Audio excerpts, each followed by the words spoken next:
Now, does anyone here enjoy waiting? You just like waiting. How about waiting in the emergency room? That's always a fun trip, right? You enjoy that, not knowing what they're going to do or what they're going to say, and actually, what's even worse than the waiting is when you finally get the bill. We just don't like it much. We don't like it. I remember a few years back, I actually had a torn muscle, and I woke up in excruciating pain in the middle of the night, and it took me almost an hour, I think, just to even get out of the bed. I mean, it was in such pain, probably the worst pain I've ever known.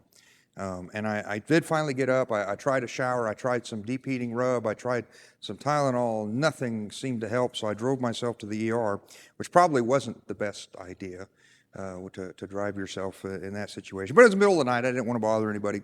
I went to the ER, and I sat there waiting and waiting and waiting. And they had two TVs there in the ER. One was having a medical infomercial of all the stuff they could sell you that will cure anything. And the other was doing a documentary on death. I hate to admit it, the documentary on death was more interesting than the commercial. It's interesting what they do to the body. I mean, but that's probably not the best thing to watch when you're sitting in the ER. You know what I'm saying? And you're waiting. You don't want to do that. But I was there all night. I was there into the next morning just to get some. In the end, he gave me a shot and some pain medicine and instructions to follow up with my doctor. But I hate waiting. We hate waiting even more, I think, more than normal when we're in pain or we're uncomfortable. And I find we often approach our spiritual growth the same as we do our physical life. We want the microwave version. We want to get quick results.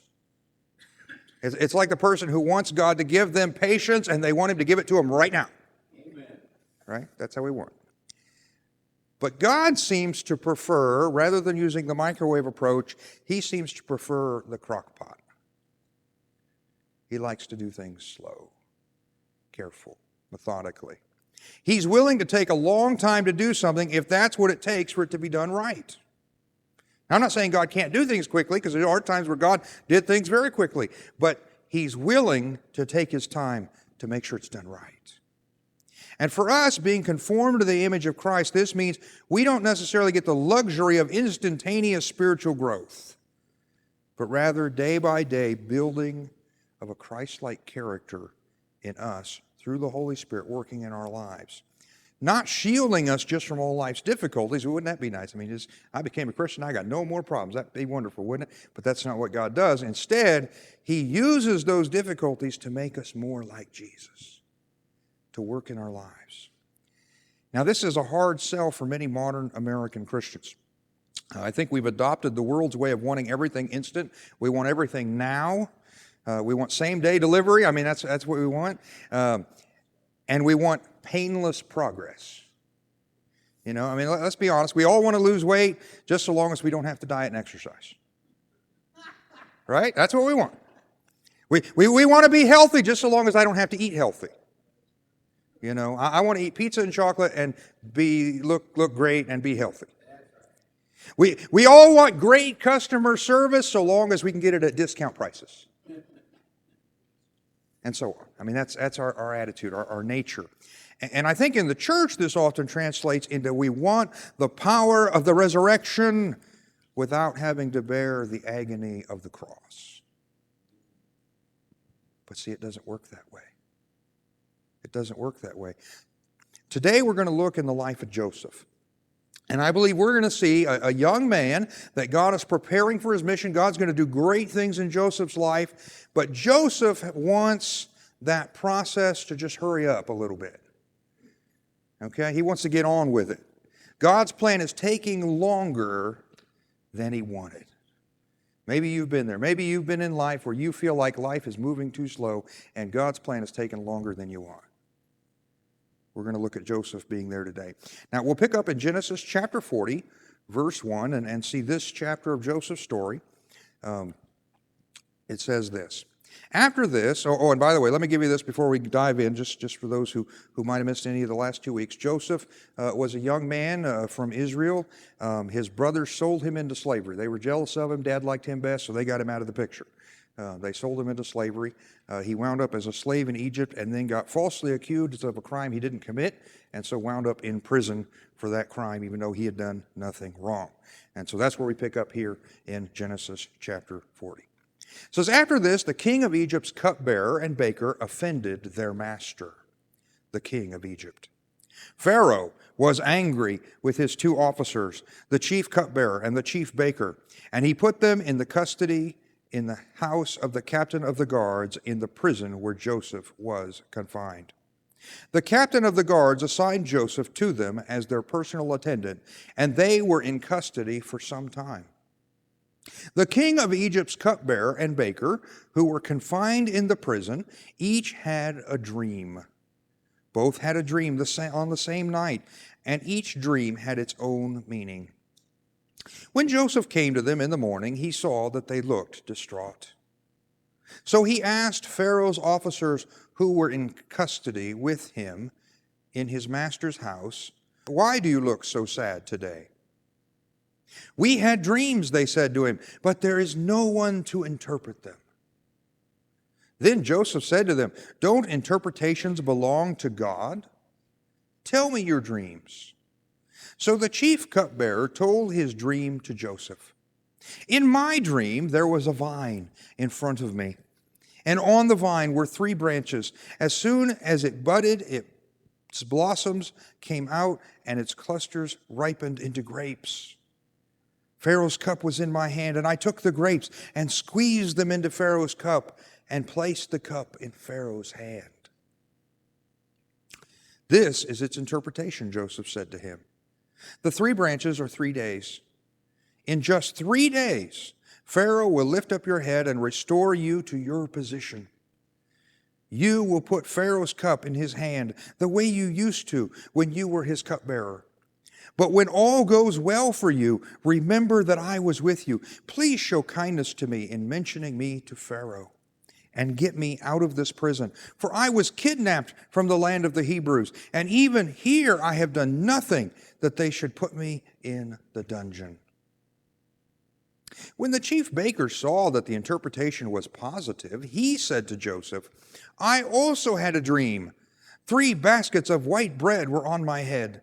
In the top basket there were all sorts of baked goods for Pharaoh, but the birds were eating them out of the basket on my head." "This is its interpretation," Joseph replied. "The 3 baskets are 3 days. In just 3 days, Pharaoh will lift up your head from off you and hang you on a tree, and then the birds will eat the flesh from your body." On the 3rd day, which was Pharaoh's birthday, he gave a feast for all his servants. He elevated the chief cupbearer and the chief baker among his servants. And Pharaoh restored the chief cupbearer to his position as cupbearer, and he placed the cup in Pharaoh's hand. But Pharaoh hanged the chief baker, just as Joseph had explained to them. Yet the chief cupbearer did not remember Joseph. He forgot him. And so here we have Joseph, who's been sold into slavery by his jealous brothers. Now he's in prison for a crime he didn't commit. And we might want to jump to the conclusion that certainly this couldn't be right. But we see in Joseph's life that this really is God's plan for him. This is where God wanted him. God had a plan for Joseph's life, and that plan required him to be in the right place at the right time. Sometimes being on God's plan for your life can mean facing difficulties, as we see with Joseph. And in Joseph's case, that actually meant prison. This is an area where I suspect many Christians are guilty of false advertisement. Okay, we need to be careful when we're talking to non-Christians. We tell people, God has a great plan for your life, which is true. I do believe God has a great plan, a plan for every person, and those who will love Him and walk according to His plan will find that it is a great plan for great good.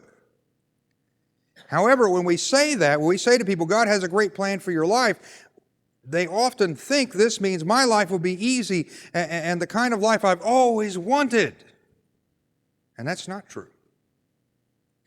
Nothing could be farther from the truth. See, God's plan for you is good, but you will undoubtedly have to go through the refiner's fire. before you are ready to participate in the plan. In fact, the greater God's purpose is for you, the more trials you are likely to endure to see the fulfillment of that plan.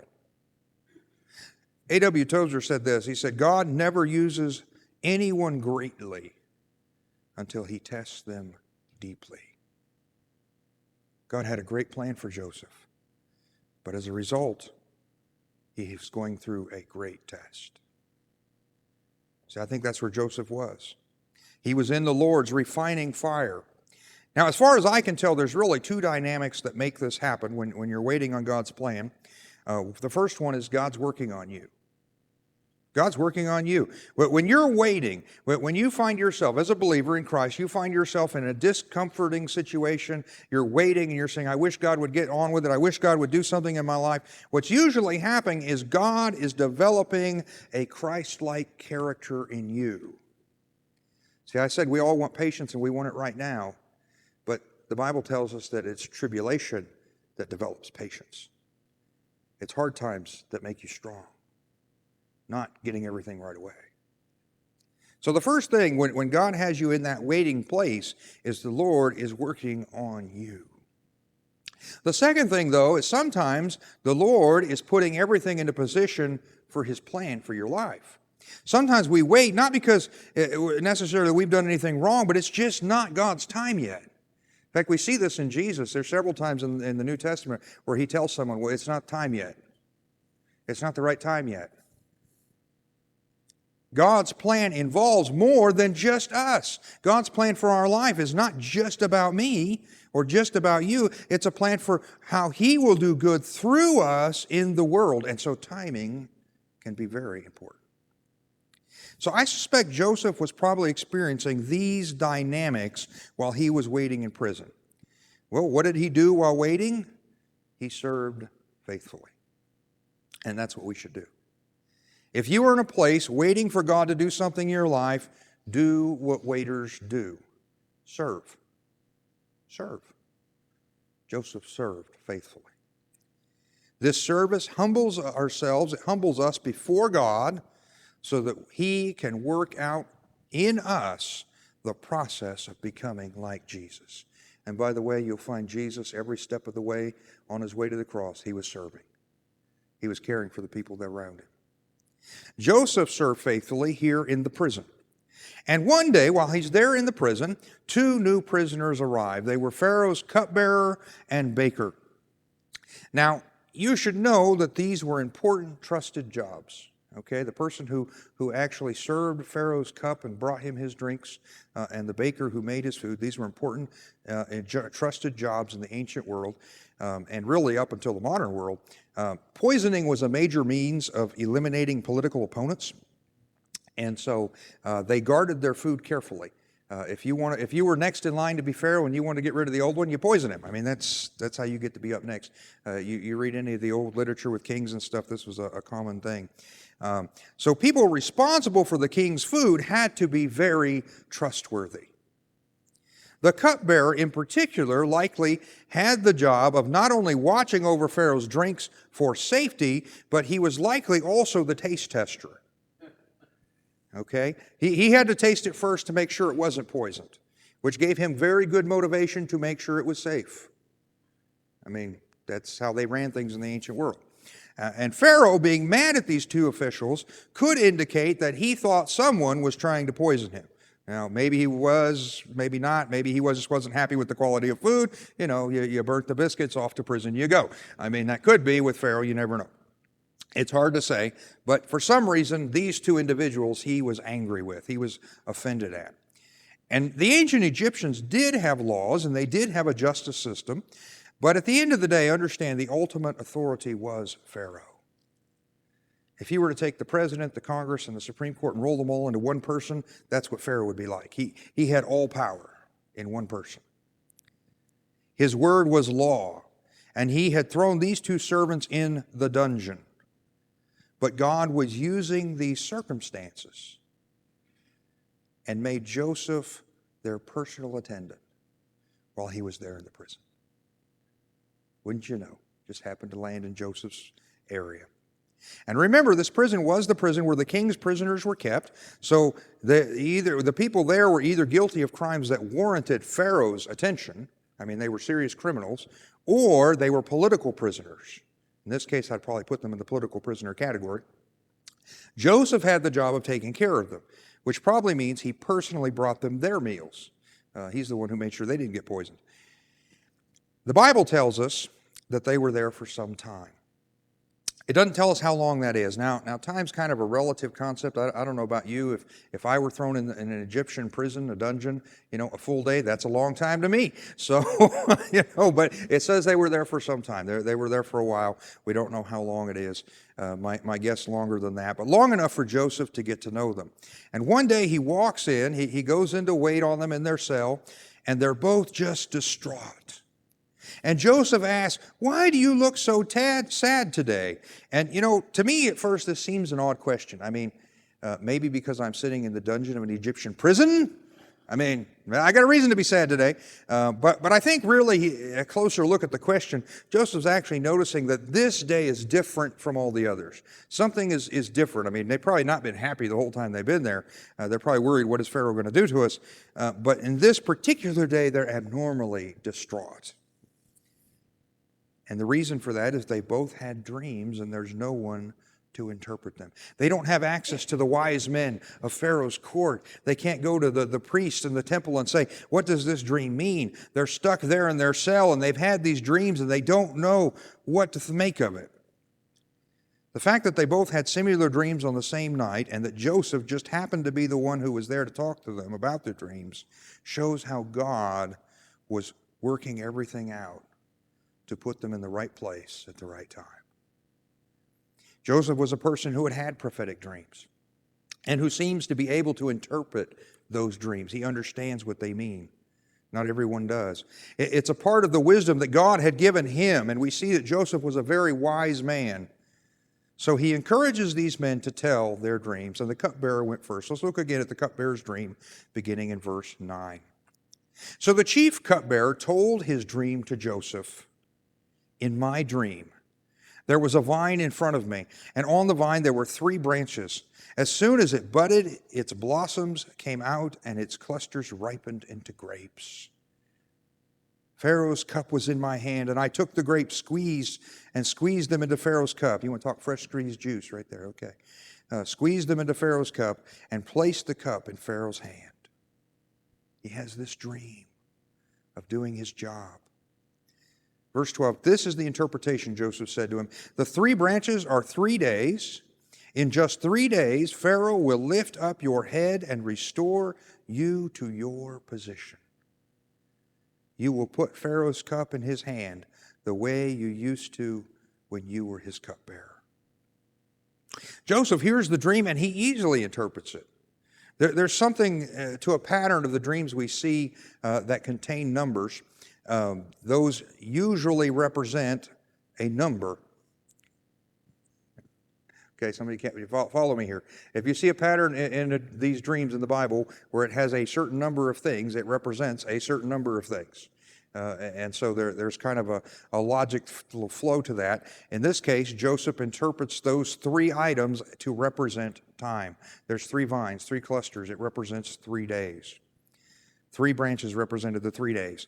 Plus, placing the cup and the wine in Pharaoh's hand was the job of the cupbearer. So Joseph interprets it, after 3 days, you're going to be back to your old job. You won't be in the prison anymore.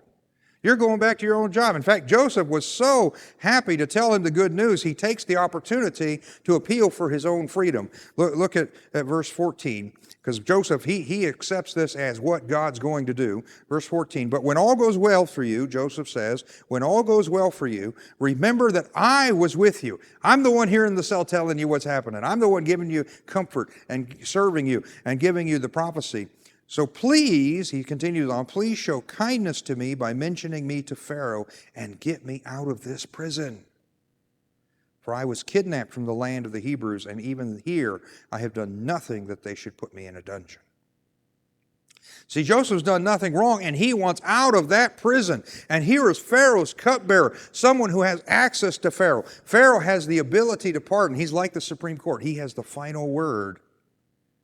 He has the power to free Joseph, and Joseph knows it. So Joseph wants the cupbearer to use that access to help him get out of jail. Wouldn't we all feel the same? I mean, if we were there, wouldn't we want, hey, go tell Pharaoh about me so I can get out of here? The problem is this: it wasn't God's time yet. God is setting things up to get Joseph out, but that will still be in the future, not the present. Sometimes when God's doing a great work in our life and we find out that God's plan is taking longer than we want it to, and we get kind of impatient. You know, we want it to be now.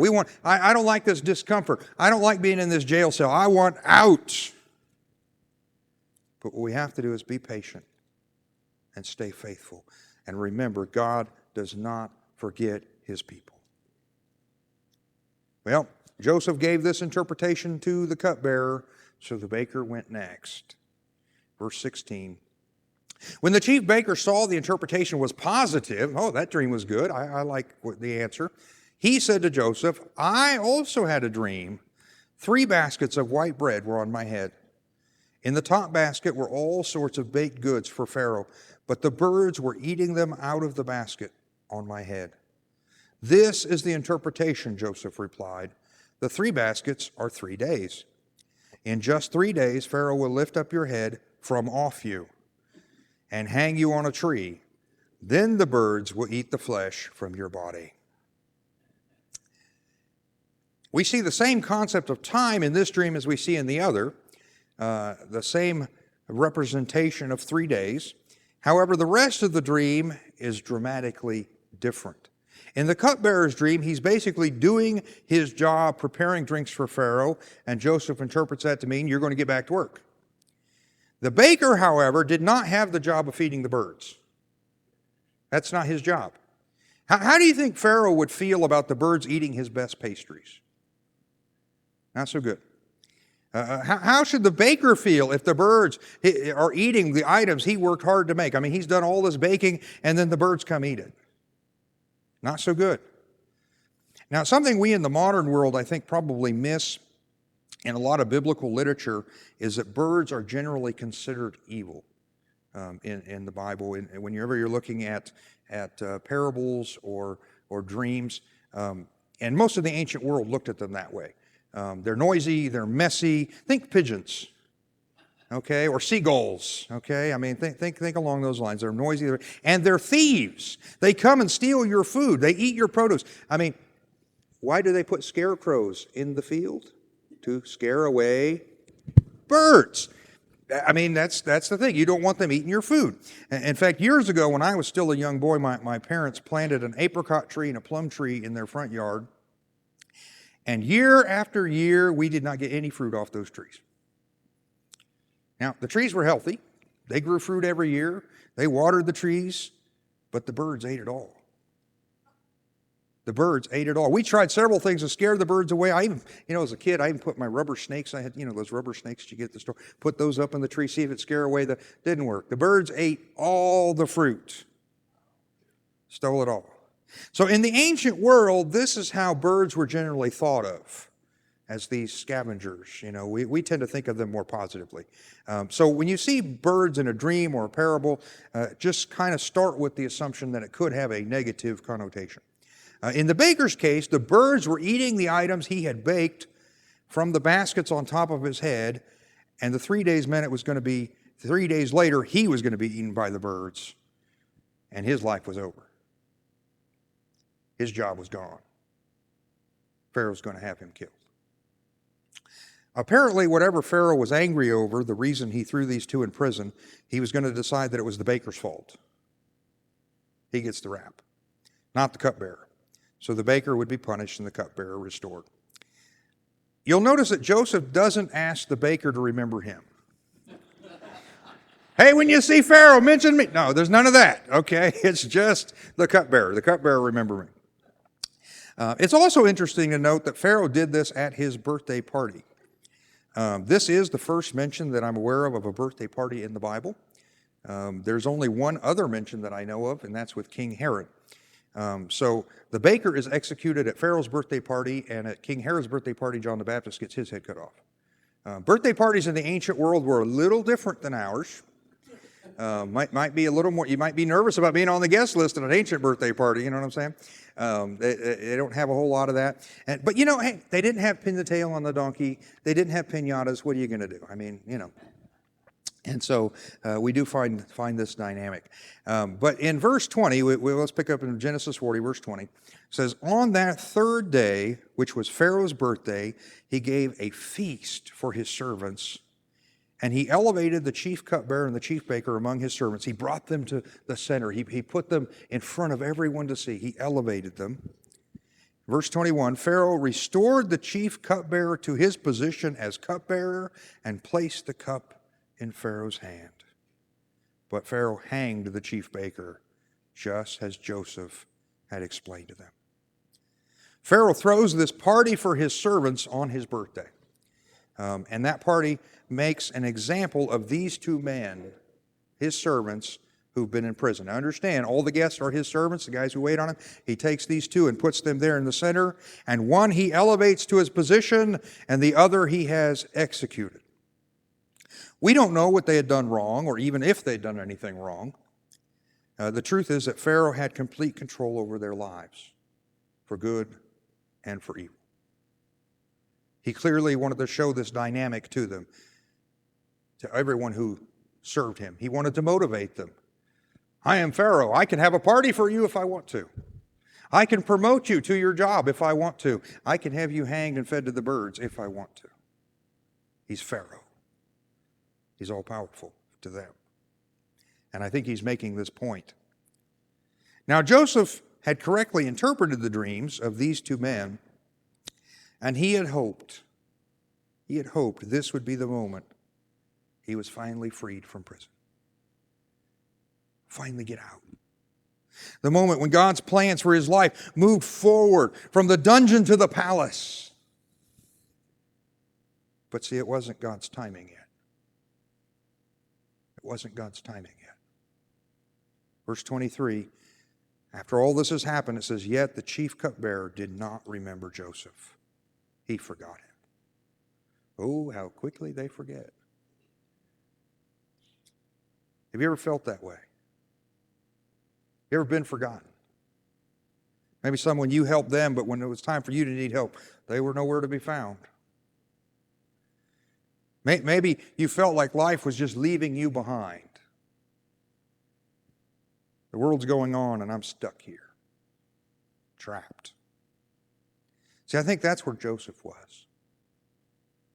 That's where Joseph was.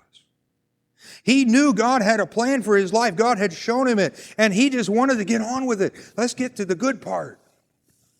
He wanted the test to be over. Don't we all? He wanted to get out of prison so he could get to doing the things that God had made him to do, that God had promised him would happen.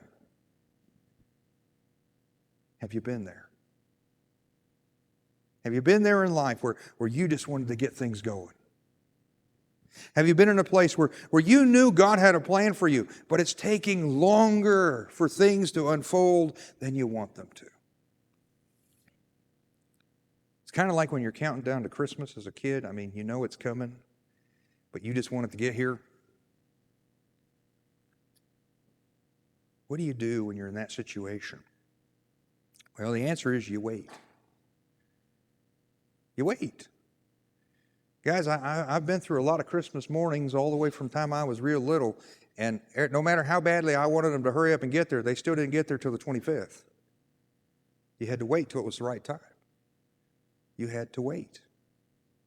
And while you're waiting for God's plan to unfold in your life, you faithfully serve the Lord. You do what you can where you are. And maybe where you are is not where you want. Maybe where you are is uncomfortable, not what you like. But if that's where God's put you, you be faithful where you are. And when you're in that place of waiting, remember God's promises. See, I will tell you about Joseph. He never gives up. He doesn't throw in the towel and say, oh, well, I guess I'm just going to be in prison the rest of my life. He is still waiting for God's promises. He trusts God's faithfulness. He believes what God said.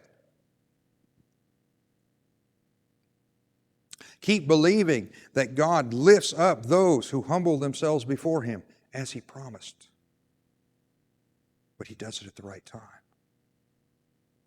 When you're waiting, you remember that those who plant faithfully and refuse to give up are the ones who will eventually reap the harvest. We looked at that last week. See, guys, I've got to tell you, I believe this is where Joseph was. He continued to faithfully do what he had to do, waiting on God's promise. He wanted it now, but he waited. And I'll tell you, I really believe, I think in some ways this is where our church family is. We've been through some rough times over the last few years. Is that a fair statement? I mean, I'm thinking we had the flood. That was kind of a rough moment, which statistically most churches who go through some catastrophic event that destroys their facility, they tend to lose about a third of their congregation, and that's about what happened. I mean, it tends to be the dynamic. But it was a rough time, wasn't it? I mean, we had 6 months where we couldn't use this building. We've been through the pandemic. I think that's been a rough time. A lot of churches have struggled with the pandemic.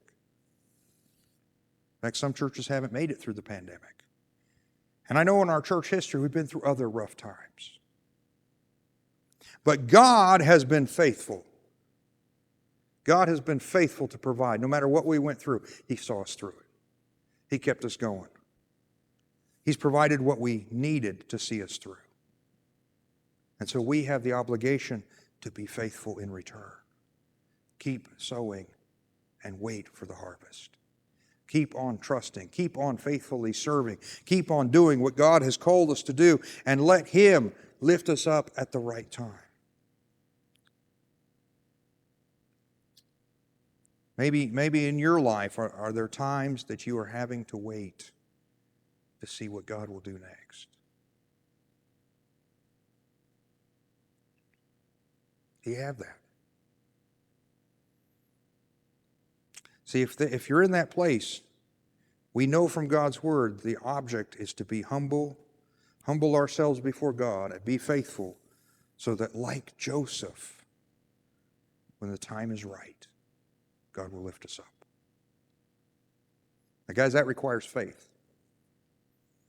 That requires faith. Do you trust God enough to do what He said and humble yourself and trust Him to lift you up in due time? See, I think we so often, we want to find our own way out. We want to grab hold of the cupbearer and say, get me out of here. Because we're tired of waiting. But we have to have the faith to keep on sowing and refuse to give up. Well, what about you this morning? Is there somewhere in your life where it seems like God has you waiting? That may not be everywhere in your life. You may not be enduring an Egyptian prison. I hope none of you came here from Egyptian prison this morning. Or if you did, I'm glad you got out. I mean, hey, that's good too. But is there somewhere in your life where you feel like you're on hold? Like you're waiting? You're wanting something good to happen. You want God to take action. And you know He can. And you even believe He will. It just hasn't happened yet. See, when God's plan is taking longer than you want, my encouragement to you is to learn a good lesson from the life of Joseph and to wait upon the Lord. Humble yourself. Serve Him. Do whatever it is that He gives you to do. Whatever talent you have, whatever gift you have, whatever place He's put you in, serve there. So that He can lift you up at the right time.